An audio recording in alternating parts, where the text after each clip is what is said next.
Hello, I'm Dr. Larry Carnes, and welcome to Spotlight TV. We're excited to have our special guest with us today who's going to share his books with us, William Fortenbaugh, and it's going to be exciting. We're excited to have you with us. Hello, William. How are you today? Doing just fine. Great, great. We're honored to have you as our guest. Do this for us. Take a few minutes and introduce yourself, and then tell us about your books that you've written. Well, I don't like talking much about myself, but I'm a retired professor of ancient Greek philosophy, worked on Aristotle in his school for many, many years. Then I retired from Rutgers and I continued. I still edit a series for Rutgers, but it occurred to me I might add something, supplement a little. And I have a long love affair with sailing, sailboat races, and that sort of thing. I began at 8, racing my own sailboat. Okay. And I said, I know a lot about a particular class that I joined late in life, in fact, and I'd like to tell the story of the boat I had built at a local boat building institute. I'd like to tell the story from beginning to end. And so that's what I'm going to do, or at least talk to you about. Yes. Yeah. So now I can tell you more. I want to tell you that how the book begins with the origins of a boat class called an A-Cat. An A-Cat is a cat boat that's 27 feet long and has a mast in it that's 47 feet high. That's a pretty lopsided boat. And it was doing just fine right up till 1924-25. And then along came the Depression in the late 20s. The class fell apart pretty much, but it's been put back together. And in the let's just say 20 years ago, David Beaton and Sons decided that they would build new A-Cats. And they did. They built one that turned out to be just fine. And I wanted to get back into sailing. So I went down to David Beaton's and I said, will you build me an A-Cat? And they said, yes. Price was right. And so I ended up sailing one of these monster boats, a 47-foot high mast. Wow. Whatever I said before, and a 28-foot boat. That's a lot of sail up there. But if class goes way back, it fell on hard times when the Depression hit, and then it had to be brought back. And that's what we did when I was in the class. And I'd like to tell you the story of a boat that I had built. It's called Ghost, G-H-O-S-T, Ghost. And then it retired after 20 some years to the New Jersey Maritime Museum on Barnegat Bay. So that's what I want to do. I want to tell you the story about this, which I find quite exciting.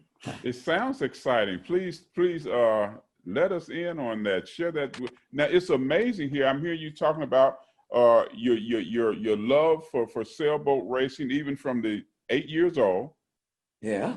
And I found that quite interesting. I say here it is, a professor at Rutgers, fell in love with sailing at a very young age, still doing some things there with Rutgers, but fascinating that you wrote this book and the history of the book. I never heard of an A-Cat, a boat, because I'm not into that, but that's amazing how you got into that. So please share with us.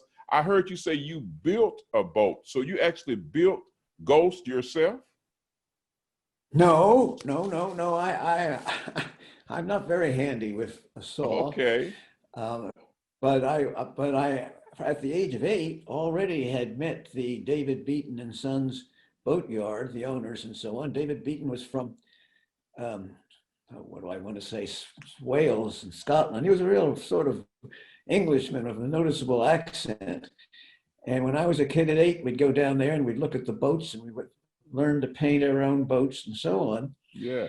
And then I moved up in sailing and was at the end of, while I was still at Rutgers, I was sailing plastic boats, not nearly as much fun.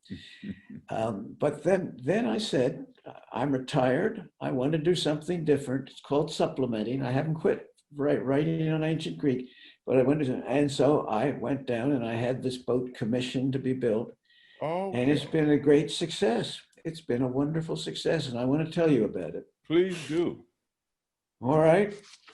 Well, we down at David Beaton's, they have a wood shop.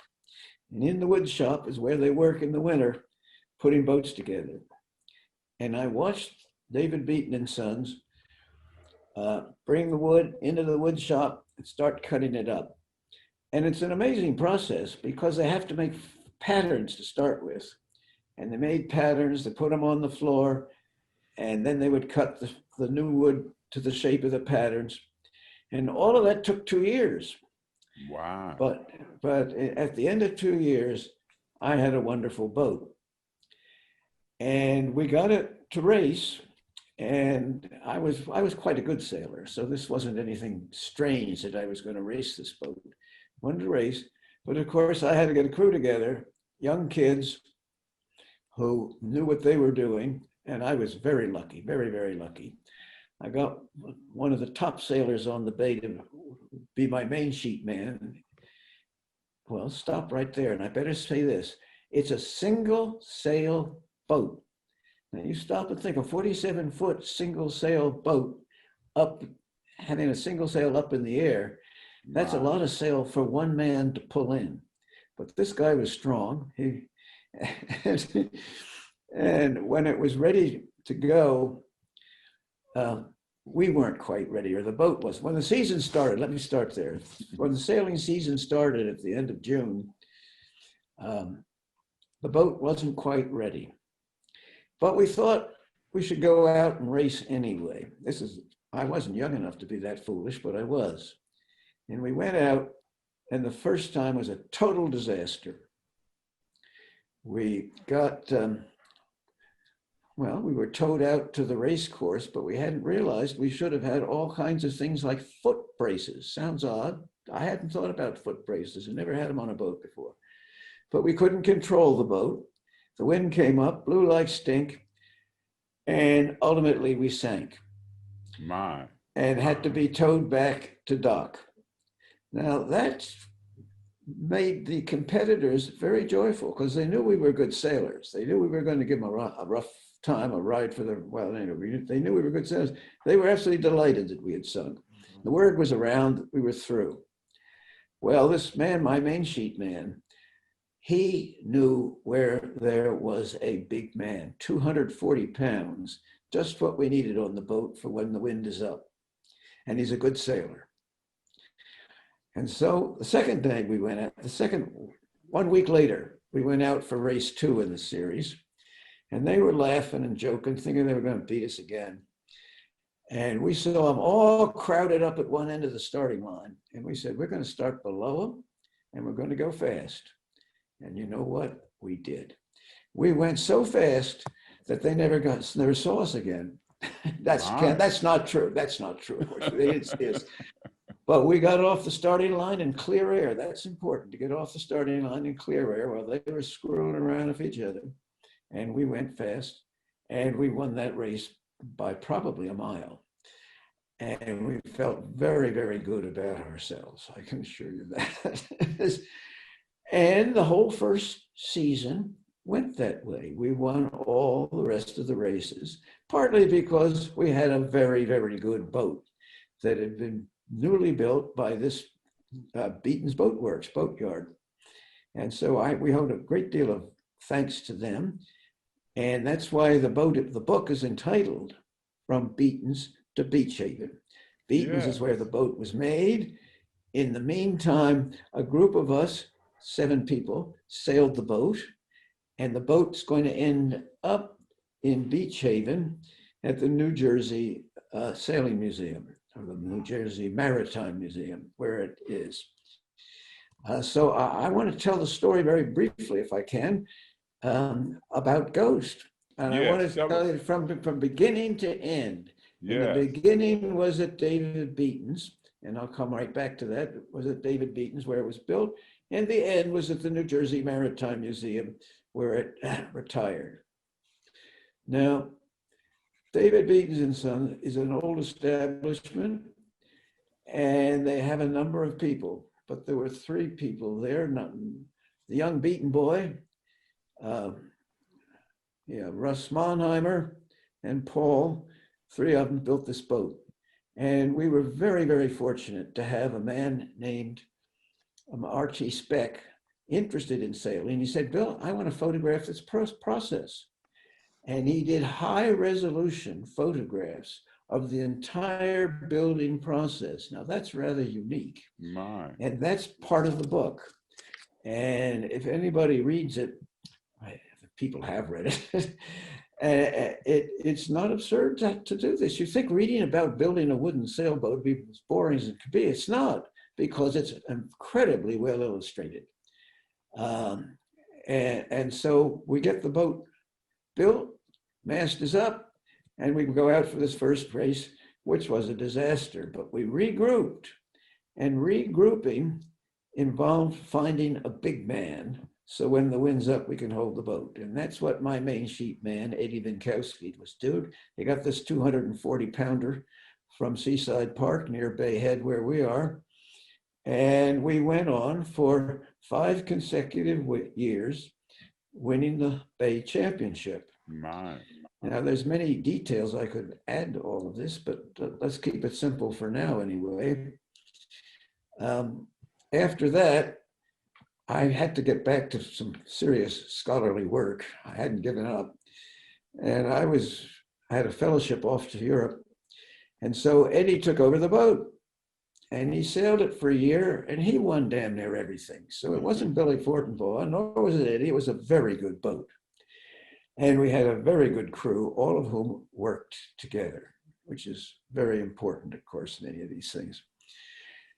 So when I came back from Europe, I tried again, got in. We won 7 years in a row, but then old age set in, or we had just done it too long. And we didn't give up sailing. We just did a little poorly, we're not quite as good as we used to be. But that's all right. And so our children raced on it, one thing or another. And then we would go down to Little Egg Harbor. I don't know if people know where Little Egg Harbor is. It's south of Bay Head in New Jersey. It's north of Atlantic City, and they have wide open water. Bay Head and Upper Barnegat Bay, where we were racing, doesn't have wide open water. It's a good race course. It's fun, but it's not like down there at Little Egg Harbor where it's wide open. You can get a quarter of a mile apart and still be even on the race course. And so we started going down there, and that was one tremendous experience. It really was. And we won some races, we lost some races. Yeah. But some of the races we won were tremendously memorable. Well, I was leaping ahead in time. We might leap back, but let's leap ahead to when we started going to Little Egg Harbor to race there. The whole class was invited, and it's wide open water. And we won several times down there, and we lost several times. But the thing down there is that the races were memorable. And I just want to tell you about 2 of them, why I got excited as a kid in sailing and why I still am excited about sailing. We were coming into the last day, maybe 10 years ago, well, 15 years ago, I've gotten older, 15 years. We came coming into the last day, and we were tied with a boat from Bay Head. The skipper of that boat was the best sailor on the bay at that time. And we came into the last race in a tie, and my boat was faster downwind and his boat was faster upwind. Hull shape made a difference, and perhaps the shape of the sails. Anyway, we go into the last buoy to turn back home and cross the finish line. Coming into that last buoy, we had passed him. We were faster downwind. And we came around that last buoy, and there was a little short discussion on the boat. Should we cover this man? He'll probably sail past us if we do that. Or should we follow our instincts and go for the shifting wind? And down Little Egg Harbor, after noon, the wind starts coming out of the south. Before then, it was out of the east. And we said, we're going to go south now while we're not fighting the wind. And when it starts coming from the south, we'll turn for the club and finish the race. And the man who should have followed us said he must have thought he was faster than us. He beat us anyway. But we got the wind shift. He didn't. In fact, he got a headed wind. And so we beat him. And that was exciting to us because we knew we were faster downwind, but slower upwind. And we just outsmarted him. God bless. and the other one is not very different, but it's a little more complicated. There's people who know a little bit about Santa Beaton. We're having the same deal coming into the last race. And it was blowing like stink. We were tied with a couple of boats, actually. It was a very close series. We were tied up. And as the wind came in, I recalled my youth. Now, where I grew up off Bay Head, there is no wide open water. And as a result, there's no sea. The sea never gets a chance to build up. A lot of wind comes off the land and so on. But we learned to what I call feather. It means when a puff hits you, don't let the sail out, ride it up into the wind. And you can just picture this. It means you sail zigzag. But this only works when there's no sea. If you're in open water, the wind's blowing like stink, you're going to have sea hitting you, and it doesn't work. But we were down at Little Egg Harbor, close enough into the shore, so that when we started feathering, when the wind was coming up, we just went past them. We went past, they had never sailed in a place like Bay Head where feathering, and my crew was thrilled. They couldn't believe I could do this. But then they all were from other yacht clubs and so on. But anyway, when we crossed the last boat out in front and headed for the finish line, us old boys felt awfully good. So that's the story of racing. That's the story of racing. Now, I could tell you one or two fun things about the class, because this is what's called a development class. It started back in the 20s. There were a few written rules, but very little. The length of the boat, the width of the boat, the height of the mast, and that's it. And so the boats became rather different, not tremendously different, but still different. And I was startled by what was happening. I came back the second year, I guess, when we'd already won one series, and discovered that one of my competitors had taken all the steel stays off his boat to lighten it up and put on something called Spectra, which is a synthetic stay or rope-like, well, it's a synthetic rope, and he lightened the boat up. So we all had to make changes to our boats. And the most fun thing was a letter that was exchanged between a boat builder named Maurer and a recipient of a boat in Toms River. He was building him a new boat. And Mr. Maurer, who was a New York naval architect, Mr. Maurer wrote the chap and said, "Do not let anybody see our plans. They might steal them." And he did. It was that cutthroat. This was a design class. He'd made some changes and he didn't want anybody to see it until the season started, and he was already on the water in the boat. And I'm not sure I approve of this behavior, but it's all part of being a human being in a class that's open. The design is open. So let me ask you, were the changes that he incorporated, were they beneficial? Did they help him? Oh, yes. Oh, yes. Oh, yes. Lots of things have changed on these boats. I see minor. If you were to see two boats sitting next to each other, you'd probably say they're identical. Well, they're not. What you find is that they change the shape of the bow, the very front of the boat. And some of these boats have a bow that's going straight down, and other of them are pulled back. And the ones that are pulled back can do better against waves, ride over them, so to speak. But when there's no waves and the bow's going straight down, the boat's longer. And the longer the boat, the faster it goes. It's just that simple. So that's one of the changes that was made. And they were even changing the rear of the boats. The transom, the very, very rear of the boats, some of them now are flatter. Some of them still remain rounder. I disapprove because it costs a great deal of money to make these changes.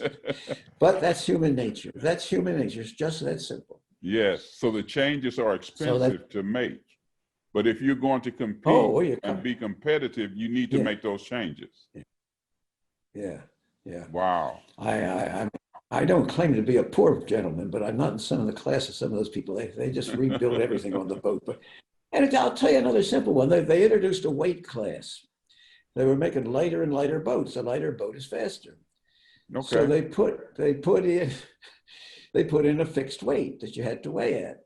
And some of the boats weren't heavy enough to get there, so they were going to have to add lead in places. And they got really smart, these people. They said, well, look, we can do this without putting lead in where the officials want us to put it. They put heavy wooden floorboards in. Every boat has to have some floorboards somewhere. And they got wood. I don't know where you get it, but it's so heavy that it's very hard to pick it up. And so they were able to weigh in without adding lead to underneath their decks or wherever they were going to be forced to. Wow. And this is well, you have to look at it as fun, really. Certainly, if you don't have a budget, it is sort of fun, and the boat yards love it, of course, because it's business for them. Yeah. But the real way I would like to end this by just by saying, well, two ways I'd like to end this. One is to say it's a beautiful boat. I mean, if you ever see a picture of an A-Cat, it's a beautiful boat, and that's partly why I got it. And the other thing I want to say is about how I wrote the book. Yes. I didn't write the book to be about Billy Fortenbaugh. I didn't write the book to be about my main sheet man. I wrote the book to tell you the story of Ghost. Ghost as a name fits the whole class, because when we got the boat, there were several names were threatening. Bat, Spy, and one other. And Bat and Spy are threatening. And so I said, well, I'm going to pick Ghost because that's threatening too. But anyway, oh gosh, I'm losing my train of thought. Where are we going? Oh, I know what I'm going to say.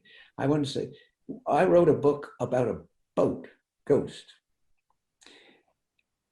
And that's not the easiest thing to do, because you tend to start writing about the people sailing the boat. Yes. Or the skipper's tempted to write about all his wise decisions and so on. But we wrote a book that truly is about the boat. We wrote a book that's truly about the boat. And I got a wonderful letter from a man named Val from California, who saw an earlier copy of the book. And he said, Billy, that's a wonderful, wonderful story about Ghost. And when I got to the end of the book, I thought Ghost was going to speak in the first person. Stop and think about that. He thought Ghost was going to speak in the first person. And he's right. It's very much about Ghost. The book speaks for Ghost. And the last pictures are of Ghost at rest off Mordecai Island in Beach Haven, Ghost at rest, and next to it, the sister ship of Ghost. It's a beautiful picture. Wow. And so the Ghost is still alive and well, and it takes young kids sailing, and the museum does things with it. It's not That's racing. excellent. You know, do this for us, William. Tell people how they can get in touch with you, where they can find your book, and if perhaps they want to go and see Ghost for themselves, where they can do that in the 2 minutes that we have. We have about 2 minutes left. Share that information with us, if you would. All right. Well, let's see how can you see Ghost? Well, I think the best answer to that is to get in touch with the New Jersey Maritime Association, or simply to phone me up. I'll give you my telephone number. 732-545-1595. That's it. That's up at Rutgers, but it's not far. And you had one other question. Yes, how can they get a copy of your book? Well, that's easy. Go on to Amazon, and it's for sale there. We had to get the price down. I think you can get, well, I better not say what it's not. It's not a lot expensive. And but the photography is just fantastic. You will not regret seeing this photography, unless you dislike boats. If you dislike boats, then you got a problem. But no. But Amazon has it right there under from Beaton's to Beach Haven, or put my name in, Fortenbaugh, William Fortenbaugh, and you'll get it. And if you have trouble with all of those things, write me, phone me, and I'll send you a copy. Excellent. I got a couple of paperbacks. You know, No, that's awesome. You know, it's exciting to hear how you invested, at least from a young age, 8 years old, fell in love with boats and fell in love with racing boats, and to hear how you had your own boat built and how that's been documented. And so, and then it's laid out in the book itself. So that's powerful. So it's actually taking the journey that you took as Ghost was being built, as Ghost was being raced. You're really sharing the world, and you're writing about Ghost and the many adventures and the many victories, but how Ghost came to be, how it came to fruition, if you would. You said something that was quite interesting. You said Ghost is alive. So that's powerful. We thank you so much for being with us. I'm gonna give you 30 seconds. What do you want to say? 30 seconds, and that in the minute that we have left. What do I want to say? Well, first of all, support sailing. It's a wonderful sport, and you don't have to build a boat and spend a lot of money. But secondly, the lesson that the book gives is preparation followed by attention to detail creates success. Wow. Now, that's powerful. I didn't write the book for that reason, but that's the lesson that comes out of the book. Thank you. Preparation plus attention, and you'll be a winner. Thank you, William. Thank you so much. You know, Williams has been our guest today. He's writing a book about ghosts. Preparation plus attention to detail equals success. I'm Dr. Larry Carnes. You've been with us on Spotlight TV. We invite you to join us again on our next episode. Have a great day. Thank you so much, William. All right. Thank you.